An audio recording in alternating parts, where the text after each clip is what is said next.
Australian thing. Just put some Australian thing. They're going to wait till they're playing.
Good morning, folks. Thanks for bearing up and making your way down here eventually. This particular presentation has got a little bit to do with Papua New Guinea, just a teeny bit about it. But it's about 6 degrees of separation, and when you're actually doing certain things and how they turn into other things. And I was just saying yesterday or the day before, we met a passenger on the ship that we think was in the same RAF base as my father. in Germany, of all places, and then he followed him to his next place and probably posted him to Sardinia, as far as we know. I'm desperately trying to get my kids to send us a photograph so I can show it to him, see if he definitely does recognize him. But what I'm going to do is show you this first TV program, which explains quite succinctly what this outcome of this story is all about. But then we're going to go back 4 or 5 years to actually show you how it all came about. So just take a wee look at this if it works. Switch the thing on, John. Hey. Next, the story of an extraordinary journey for a high school ring and the family of a veteran who fought in World War II. Action News reporter Jeff Cherico has quite a tale. It's my privilege and honor on behalf of my uncle John Hocknell to give this ring to Richard. And with that, a class ring missing for more than 70 years finds its way home to the family of Army Sergeant Edward Dodds, who lost it while serving in the Second World War. Unbelievable. It's a miracle. It really is. A poor farmer named Liam considered it a prized possession after finding it in his garden in Papua New Guinea. He showed it to a visiting Australian lecturer, John Hucknall, whose niece lives in Woodbury, New Jersey. He wasn't sure what it was and asked my uncle if he could take a look at it and see if he recognized it. Hucknall contacted Audubon High School officials last summer, who used the graduation year and initials to determine it was Dodds. We went through a local telephone directory and looked to see if there were any who had a name ending in Dodds in this area. Dodds' son Richard got the call. He says his father joked about the ring because the middle initial was wrong. We kind of vaguely remembered him saying, how the hell would it have had the wrong initials anyway? So it wasn't something he certainly didn't dwell on the loss. The ceremony honored Dodds' service and celebrated those who helped bring this family treasure home. Nobody really knows how it ended up in the dirt in Liam's farm, but we got it back to its owner now. As a way to thank Liam for giving up the ring, the Audubon Alumni Association collected donations to help send his children to school. If you'd like to contribute, you can contact the Alumni Association here at the high school. In Audubon, New Jersey, Jeff Cherico, Channel 6 Action News. Well, that. Oh.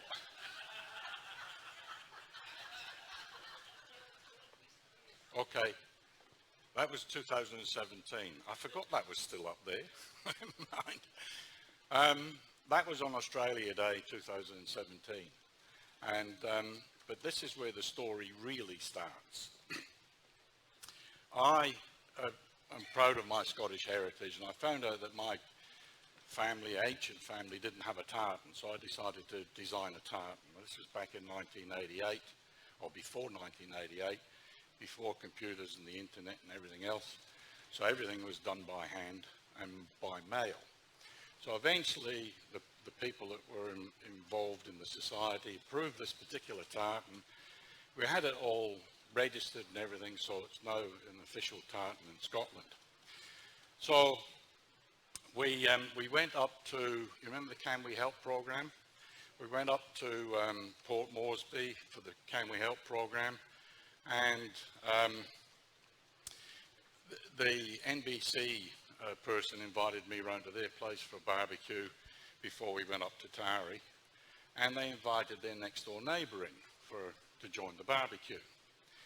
And we're just sitting around chatting about things Scottish generally, and it turns out that this guy, this Papua New Guinean guy, plays the bagpipes, and he also plays the bagpipes on a TV advert for milk, a Highlands milk. So we just got into conversation with that, and he said, oh, how would you like to design a tartan for Papua New Guinea and for Port Moresby? And we said, oh, well, I've done it, I might as well. So again, back and forth, went to the various designs.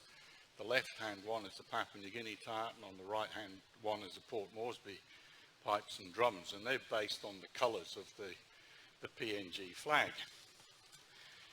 For a couple of years, and the next thing that happens, we organised for one of the major companies up there to actually manufacture some of the tartan. So I thought, well, I'm going to try and get hold of some of this. And, but in the meantime, let's make contact with the Royal Edinburgh Military Tattoo and see if we can get Papua New Guinea involved with the Royal Edinburgh Military Tattoo. And because when we'd lived in Darwin, we'd organised for the Singapore Police Ladies Pipes and Drums to go from Singapore to Darwin to play in a big Highland Ball that we organised. And the year later, we'd organised for the Singapore Police Ladies to play in the Edinburgh Military Tattoo. So we made contact with them and they said, we'll think about it. And then the next thing that happens is the tattoo ends up in Melbourne. And that's not Melbourne, that's actually Edinburgh. But they had them in the Etihad Stadium in Melbourne. And the director of the tattoo said, look, I'd like to talk more about Papua New Guinea. Get down to Melbourne, we'll have a bite to eat and a chat about it. And he said, if you can organise for anybody else to come down from Papua New Guinea, we'd be pleased. So I quickly sent off emails to various places.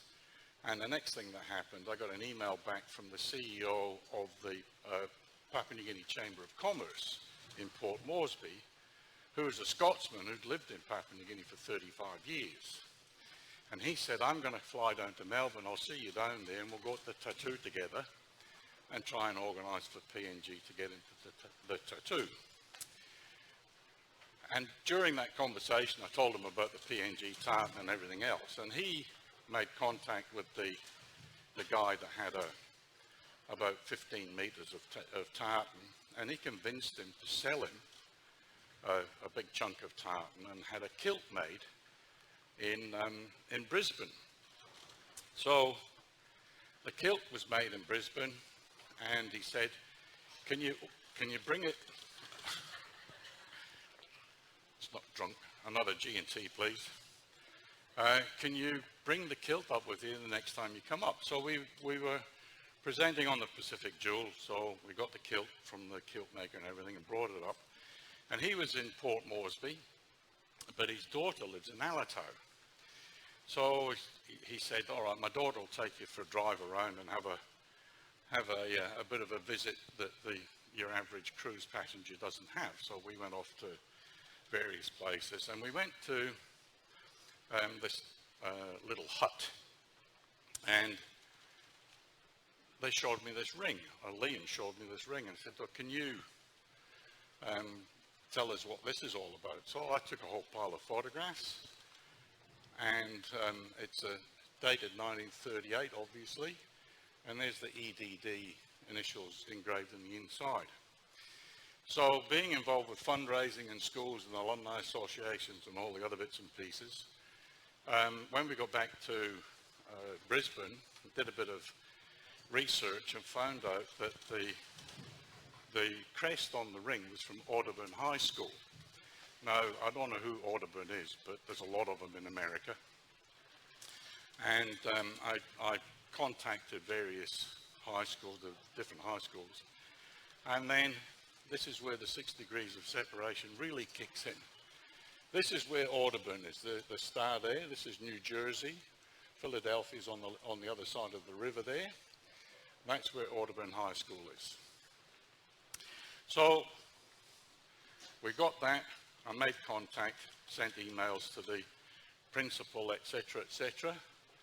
And this is a classroom for the local kids have. They've got a chalkboard on the wall, but that's about it.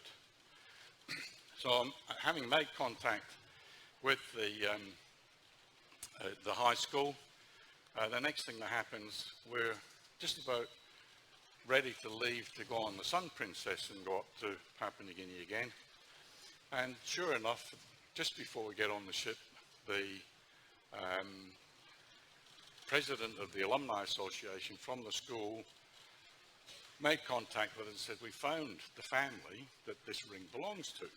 So I said, well, I don't know whether I'll be able to do anything about it, but we'll ask the question. So I got in touch with the guy in Port Moresby again, who got in touch with his daughter, who got in touch with her cousin, who then picked us up at the at the port and took us off to see the actual owner of the ring. And this is the house that he lives in Alito. It's right down on the beach, beautiful location. But this is Liam and his nephew and his sister.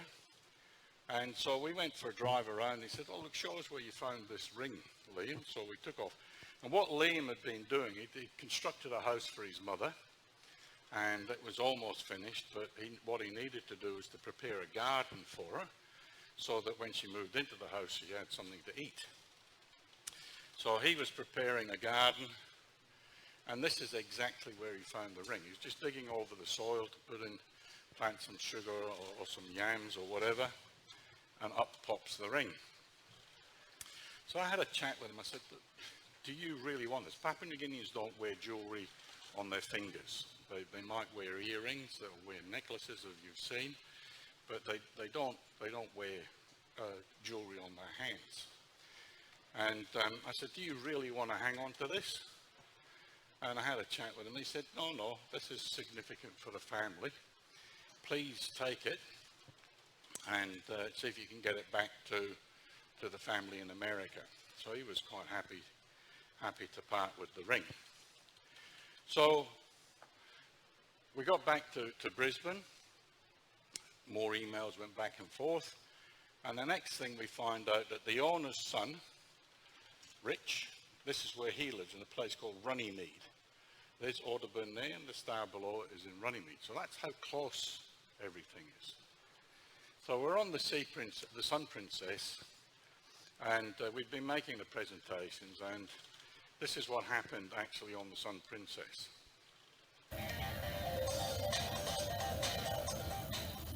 We're back, and again, we're very fortunate to have such an expert lecturer, John Hucknell. Your lecture and your wife's lectures have been absolutely fantastic. Final one tomorrow. I loved that you actually had your wife talk about what it was like to be a wife. Yes, well, women tend to get forgotten about it back. It's just the guys go out and do all the macho stuff, and the women are back home and tend to be forgotten about, so we thought they needed at least some. The other side of Well, I mean, I was out 15 days a month, up to 70 days, and she was there by herself. So, and sometimes very much by herself. Nobody else was there. And she, today at 3:30 is going to be a talk, and that's Mark's talk. Yeah, right? that's her final talk. This is part 2 of the life of a wife of a patrol officer. Yeah. Now you made a wonderful find the other day. You showed it to me the other day, and I said, we need to get this on the Wake Show. Can we get a close-up of this? Is this possible, Ricky? Tell us what we're looking at here. The last time that we went to Alito, a friend of ours took us for a drive, and she said, oh, my brother's found this ring. And I said, oh, okay, he's found the ring. When we went round to see Liam with the ring, he showed it to me, and I could immediately see that it was a graduation ring from either a university or a high school. And on closer inspection, it's actually from Audubon High School in New Jersey, and excuse me, it's dated 1938. 1938. So this is the graduation ring of a young man, and the initials are inside the ring, EDD, and I took photographs of it the first time, and I tracked down where Audubon High School is in New Jersey. I sent an email through to the principal with the EDD engraving and everything on it, and he then handed that over. You know what Americans are like, the Alumni Association. Oh yeah. Well, this high school was started in 1926, so it's a very young high school at that time. And he sent the information on the Alumni Association. The Alumni Association then broadcast it out. I got an email just before we left Brisbane to say that the son, the EDD, who's Edward Dodds, is deceased, and his son is there, and we would be happy to have the ring back if possible as a family heirloom. So when we went into Alito this time, I made contact with Liam, the owner of the finder of the ring. He found it in 2013, whilst he was preparing a garden for his mother. He just built a house for his mother, and he was building a garden for his mother. And when he was just digging the ground to plant some sweet potato, up popped the ring. You found this in the garden? Yeah. Just buried? Yeah. This ring came a long way to get here. Well, we found out, just doing a bit of investigation, we found out that in that immediate area, there was an American base, there was a rehabilitation hospital. On the waterfront, there's a wharf, a small wharf there, and it's called Bethlehem Wharf. So I've got a bit of more research to do to find out exactly what the unit was. But I've emailed the son, and I've said that I've got the ring. Liam said, no, just this ring must go back to the family. So I've got the ring now. When I go back to Brisbane, do a bit more research, get some addresses, and mail the ring off to Edward Fox's family. What an amazing journey this ring had taken. Right. You know, because of course he graduated in 1938. So he was a young man when he came out stationed here in Australia. 42, he would have been 42, 43, would only been Early 20s, very early 20s. And then lost the ring, and it's been buried. And, probably went home, a little bit upset he lost the ring. So he obviously didn't die in the war. We don't know. We know that he's not alive now, but obviously if he's got older children, then he would have been able to survive the war, I would presume. What a fascinating journey this thing has taken, and I'm so grateful you came on to share this with us. And it's so neat that it's going to go back to its back to the family. That's fantastic, John. John, I'd like to thank you on behalf of everyone. We've had some wonderful compliments on all of your talks and presentations, and it's just been an absolute pleasure having you on board with I us. just thank everybody for all the assistance that they've given us, the production crew, yourself, the whole department here, accommodation people were brilliant, and more so the passengers. The other day, I told them about the legacy fund, the police legacy fund that I contribute to, and the passengers that had some Kina and Foya that they'd thrown a draw on, well, they threw it into the hat, and we've got probably maybe 1,000 Kina to actually thank the next time we're going to Hamilton for the legacy fund. So the partners and the children of deceased policemen will get an education. That's the object of the NSL. Thank you all very much for your generosity. Thank you. And John, thank you again. That's a pleasure. All right. We'll be back right after this. Stick around. Oh, when I show this on Princess Cruises, Effie is the jeweller's shop, and when they advertise it in the magazine, they think I'm flogging jewellery. Oh, anyway, so immediately after that, the first thing that happened, we ended up with a big story in the local newspaper in Papua New Guinea. But then it went wild. It just went everywhere. There's all this media with the Daily Mail in the UK printed stories. These are all the various newspapers there's the Daily Mail online story that they did. So it got lots and lots and lots of coverage. And we were sitting at home saying, right, we've got to get this ring. As I said in that weight program story, we're just going to get the ring, post it to America. Easy, you think. So I thought, well, what I'll do is I'll post it to our niece. This is where our niece lives, on the star on the left there. So there's 10 minutes between her and the owner's family, and another 10 minutes between her and the school. This is 6 degrees of separation, getting really weird. So we thought, well, we'll post it off to Susan, and then she can hand deliver it to the guy, and everything will be perfectly okay. So, yes, enter USA Postal Service. On our packets in Australia, they've got 4 little squares to put the postcode. So I thought, well, her postcode was 08095. I thought, oh, they don't need the 0. So I just put 8095 in the little boxes. It was addressed to New Jersey, and I mailed it away. It sat for 3 weeks in the Colorado Springs post office because a human being hadn't actually read the package. The computer had just, the optics on the computer had seen the 8095, and off it went to Colorado. So eventually we tracked it down, in Colorado, and eventually they decided to send it back to Woodbury. Now, Rick Dodds, you'll hear later on about Rick's father, where Rick's father worked, but Rick works in the post office in Runnymede. That's the central post office. So the ring would have gone from Colorado Springs into the Runnymede post office for sorting. There's a very, very good chance that this guy who it was going to actually handled the package, sending it on to my niece.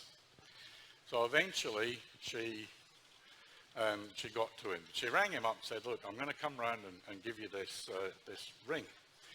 And Americans, being the suspicious lot that they are, he decided that, she said, where can I bring it to? So she's only 10 minutes away. He said, oh, I'll meet you on the corner of this street and that street. There's a car park there, and you can give me the ring there. She said, okay, not a problem. I'll see you there Saturday morning, 10:30 in this car park. So off she went. She drove into the car park, and there's a guy standing waiting for her. And it was the car park of the local police station. He didn't believe, he thought it was some sort of a con going on, and what he was going to do is, as soon as this bribery and corruption scandal was going to erupt, he was going to duck into the police station and say, get her, quick. But no, she handed over the ring to him, and he could see that it was a genuine thing.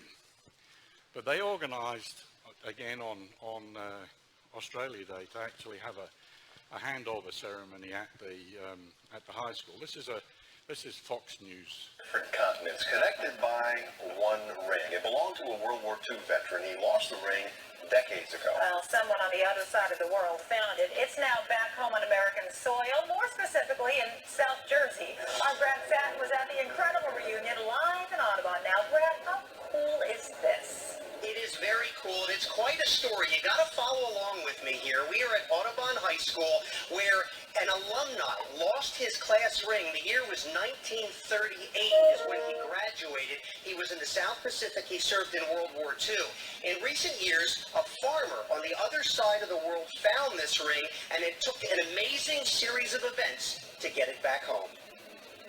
Most of the seats were empty in Audubon High School's auditorium. The crowd was small, but the tale told was Herculean. It starts with this man, Edward Dodds, Audubon High School class of 1938. He joined the military during World War II, ended up in the South Pacific when he lost his class ring.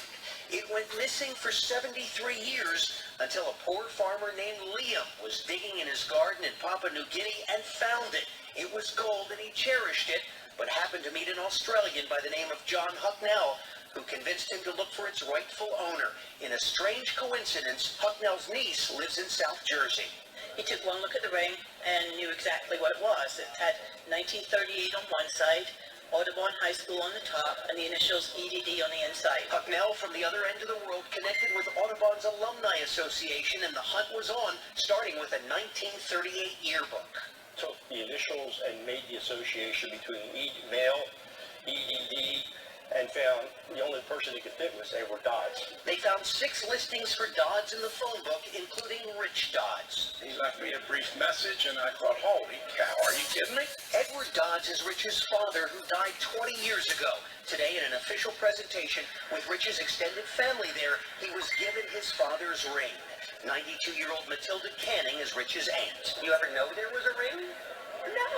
No, I didn't. She does now. Her brother-in-law's ring is now back with the family, thanks to a small group of strangers determined to get it home. The people got together, and they were just able to make that connection. It's a miracle. Yeah, it is a miracle, especially considering the ring was initially made with the wrong middle initial. That was a strike against them. The other thing is, the first time it was mailed back to the United States, back to New Jersey, it somehow ended up in Colorado because of the wrong zip code. It's a good thing that the Postal Service got it right, because this World War II veteran had a long history. He worked for many years for the post office. Well, isn't that a coincidence? So, I'm just, these little bits and pieces keep coming out in this story. And this what happened was, I just through emails, they actually collected quite a bit of money for Liam, for his kids' education. And the president of the Alumni Association had looked at the catalogue. You know, they've got the alumni graduation catalogue. It's got, you know, drink coasters and rings and you name it, they sell it in America for graduation. So he looked down the catalogue and he said, oh, there's the graduation ring. We'll get a replacement graduation ring. And he looked down the list and it said $132 or something like that. So he said, all right, well, what we'll do is we'll buy a replacement graduation ring and get that made and then send that over. 2 days later, I got another email and he said, sorry, John, we want to give the money for the kids' education, but I made a mistake. I didn't look at the right-hand column and the actual cost of the ring is $750 to get the graduation ring, and I don't think we can manage it. So I emailed him back and said, well, ask the people who make the stuff whether they'll donate one. And sure enough, they did. They made a brand new ring for Liam and at no cost. This Hef Jones, they're the company that make the graduation materials. Now, they actually ended up putting on the ring 2013, which was the year that Liam found the ring.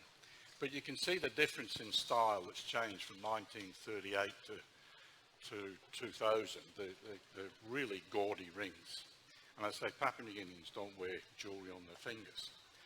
So we had this ring made, and then the president of the Alumni Association was saying, well, we don't want to have the same problems getting the ring back as we did getting it to America. So how are we going to manage that? Can we send it by courier? Can we send it by post? Rich Dodds works in the post office, and he basically said, don't trust us to do the right thing. So he said that we'll work on getting it back to Australia. Well, 6 degrees of separation kicks in again. The guy in the yellow shirt turns up, David Hunter. Now, David Hunter runs and owns 2 community newspapers in America. So that, you know, the throwaway papers you get in the letterbox. So he runs 2 community newspapers. And every fortnight he would go into the post office, into Runnymede Post Office, he'd see Rich Dodds and he'd write out a check for the postage for these community papers. So he's there and he's writing out a check. He said, oh, I'm going to pay you for a month instead of a fortnight. I said, well, why is that? He said, oh, I'm going away for a couple of weeks holiday. And so therefore I've got to pay in advance for the next lot of mailings. He said, oh, yeah. He said, well, where are you going? He said, oh, I'm going to Australia. He said, you're not going to Brisbane, are you? Yes. So they got together with the president of the Alumni Association and they gave the ring to David Hunter to physically bring back to Brisbane. And this is where the printer lives. So they're all in this tight little area. So he's only, 5 minutes from the high school and 5 minutes from Rich Dodds. So David Hunter takes the ring and comes back to Brisbane. And he gave us the ring when he got back and said, oh, we're having a barbecue down on the Brisbane River for friends and everything, bit of a reunion. How'd you like to drop down if you can? We live 10 minutes from the Brisbane River. So we jumped in the car and went down, joined them for the barbecue.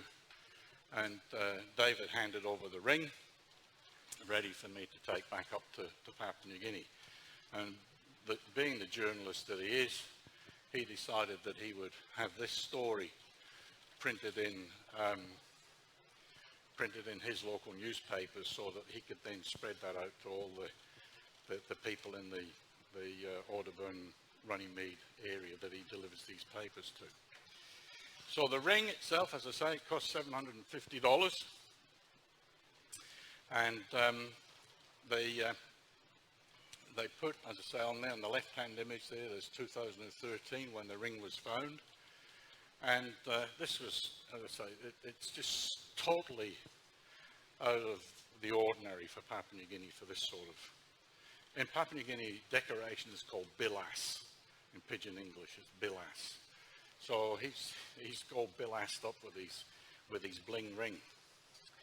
So we were getting ready to take the ring back to Papua New Guinea, and we just happened to get asked by the Golden Princess to go on the cruise up there and to take it off. So we organised to have a little handover ceremony on the wharf with the captain and cruise director and the hotel manager. So everybody went down to get ready to see Liam. There's Liam coming down, and that's Liam's mother on the left there with him.